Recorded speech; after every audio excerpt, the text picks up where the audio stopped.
सर्दियों की ठंडी सुबह थी। घना कोहरा जंगल के पेड़ों के बीच ऐसे फैला था जैसे पूरी धरती ने सफेद चादर ओढ़ ली हो। सूखी लकड़ियों से जली आग धीरे धीरे सुलग रही थी और उसकी गर्माहट ठंडी हवा से लड़ रही थी। जंगल के सन्नाटे में सिर्फ आग की चटकने की आवाज और पत्तों से टकराती हवा सुनाई दे रही थी। आग के पास एक इंसान बैठा था, हाथ सेंकते हुए, आंखें लपटों पर टिकी हुईं। चारों तरफ ऊंचे पेड़ थे, जिनकी जड़ें भी ठंड से जमी हुई लग रही थीं। तभी मन में एक विचार उठा कि यह आग कितनी जरूरी है, लेकिन उतनी ही खतरनाक भी। आग से दूरी बनी रहे तो जीवन देती है, और अगर पास जाया जाए तो सब कुछ जला देती है। इसी आग को देखते हुए जीवन का सच समझ में आने लगा।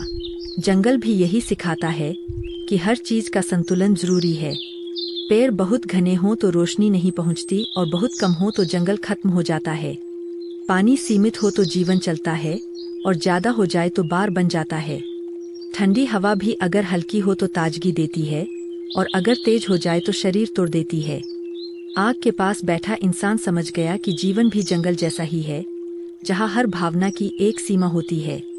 मेहनत जरूरी है, लेकिन लालच बन जाए तो इंसान रास्ता भटका देता है।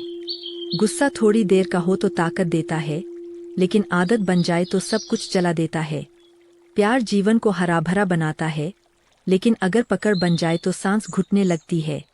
आग की लपटें अब धीमी हो रही थी और सूरज की हल्की किरणें पेड़ों के बीच से झांकने लगी थीं। जंगल जाग रहा था, पक्षियों की आवाज गूंजने लगी थी। उसी पल यह एहसास हुआ कि जो इंसान जंगल से संतुलन सीख लेता है, वह जीवन में कभी खोता नहीं।